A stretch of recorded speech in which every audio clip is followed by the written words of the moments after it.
বিদেশ থেকে আমার দুই চাচতো ভাই ফোন করে আনাইছে আনাইছে তো পড়তে ফুটা হইতে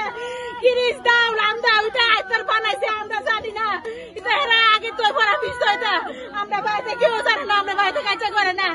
আমার দুই বাইরে কুমারে উজুর সরকার বাকতে লাগছে এরা আমরা বিচার চাই মানে বুঝলি মার আমার দুই ভাই মোবাইল এসে তো না কেন আমার দুই ভাইরা ফাইল আইলো আল্লাহ আমার দুই ভাইরা বিচার চাই আর কিছু চাই না দুই ফুট বিদেশ টানাইছে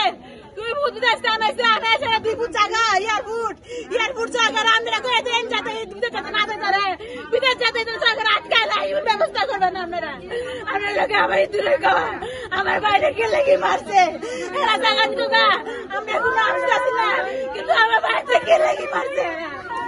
কে লেগে আমার বাইরে মারছে ওষুধ দিতে ফায়ার করে ইগরা মারছে মাস্টারেতে ফায়ার করে ইগরা মারছে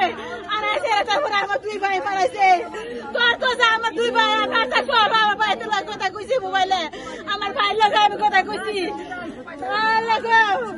আমার ভাই তোর বিচার চাই আমরা জিম্বির কথা চাই তুমি বিচার করবেন আপনারা আমি খালি বিচার চাই তোরে চাই খালি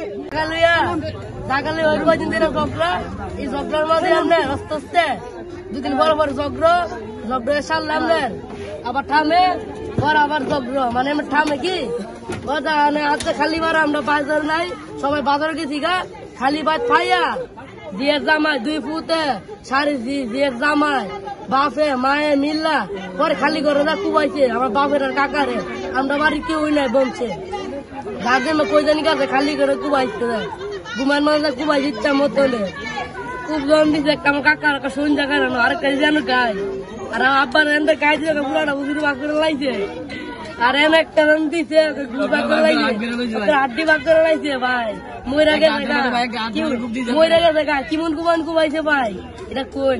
ইতানে বিচার আল্লাহ করেন আমরা ফাঁসি যাই ফাঁসি যারা আমি কিন্তু চাই না থানাধীন চরসুবুদ্দি গ্রামে জমি সংক্রান্ত বিরোধকে কেন্দ্র করে চাচাতো ভাইদের মাঝে একটা মারামারি ঘটনা ঘটে। এই ঘটনায় দুইজন মারা যায়। ঘটনাস্থলে তাদেরকে হাসপাতালে নেওয়া করে মৃত ঘোষণা করে এখন লাশ হাসপাতালে আছে। আর আমরা ঘটনাস্থলে এসেছি, সার্কেলে এসপি আছে, ওসি আছে, এসপি স্যারও আসবেন। আর যাবতীয় তদন্ত করতেছি, পরবর্তীতে আপনাদেরকে বিস্তারিত করবেন। তারা আসলে কিভাবে মারা গিয়েছে, কিসের আঘাতে? জি, প্রাথমিকভাবে যতটুকু জানা গেছে তাদেরকে দেশীয় অস্ত্র দ্বারা আঘাত করা হয়েছে। এই ঘটনা আইনগত কি ব্যবস্থা নিচ্ছে এবং কেউ আটক আছে কিনা? এই ঘটনা আইনগত ব্যবস্থা আমরা নিচ্ছি। লিখিত অভিযোগ প্রাপ্তির সাপেক্ষে নিয়মিত মামলা রুজু হবে। আর এখন আমাদের প্রাথমিক তদন্ত চলছে। প্রাথমিক তদন্তে আমরা যাদেরকে পাচ্ছি তাদেরকে হেফাজতে নিয়ে জিজ্ঞাসাবাদ করবো। পরবর্তীতে যদি সংশ্লিষ্টতা পাই নিয়মিত মামলা